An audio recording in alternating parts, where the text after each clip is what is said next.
আসসালামু আলাইকুম রহমতুল্লাহি ওয়া বারাকাতুহু। আয়না পড়া থেকে বাঁচার উপায়।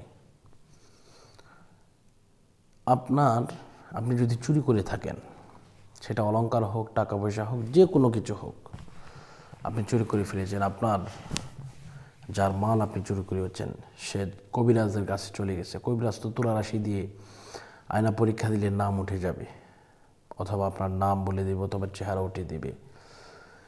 এই বিষয় থেকে আপনি কিভাবে বাঁচবেন সে ব্যাপারে আজকে আপনাদেরকে বলার চেষ্টা করব। তো আল্লাহ পাক রব্বুল আলামিন বান্দার সমস্ত কিছুর দায়িত্ব আল্লাহ পাকের হাতে। আল্লাহ পাক বলেন, ও তো আইজু মান তাশা ওয়া তুযিল্লু মান তাশা বিয়াদিকাল খায়র ওয়া হুয়া আলা কুল্লি শাইইন কাদির। তো বিষয়টা হচ্ছে, আপনি শয়তানের ধোঁকায় পড়ে আপনি এই কাজটা করে ফেলেছেন, কিন্তু আপনি মনে মনে সেটার জন্য অনুতপ্ত যে আমি এটা ভুল করেছি, আসলে এটা আমার করা ঠিক হয় নাই। কিন্তু এখন তো কবিরাজের কাছে চলে যাবে, চলে গেলেই তো আপনার নাম উঠবে। তো এখান থেকে আপনি কীভাবে বাঁচবেন? তো এখান থেকে বাঁচার একমাত্র পন্থা হচ্ছে আপনি তওবা করবেন, পাশাপাশি তদবির করতে হবে। ইনশাআল্লাহ আমার এই নাম্বারে যোগাযোগ করলে আমি তদবির করে দেবো। আপনার কোনো কিছুই হবে না, আপনার নাম উঠবে না, আপনার চেহারা দেখাবে না, আপনার লোকেশন কোনো কিছু আপনার বলে দেবে না, ইনশাআল্লাহ ইনশাআল্লাহ।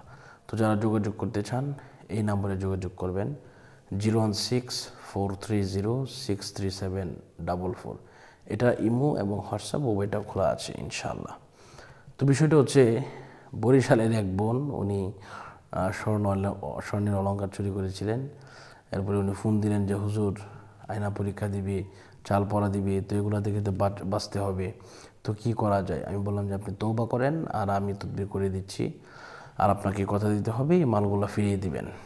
তো ইনশাল্লাহ আপনার কোনো কিছু হবে না। আল্লাহ পাকের রহমতে আমার উসিলাই আমি ইনশাল্লাহ আপনাকে তদবির করে দেব, আপনার কোনো কিছুই হবে না।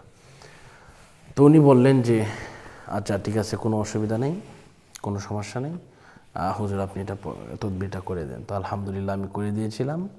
তো আয়না পরীক্ষা দিল, চাল পড়া দিল, কোনো কিছুই ইনশাল্লাহ হলো না। আমি উসিলা, রক্ষা করার মালিক হচ্ছে আল্লাহ, যেহেতু আল্লাহ বলেছেন ফাল্লাহু খায়রুন হাফিজ ওয়া হুয়া আরহামুর রাহিমিন।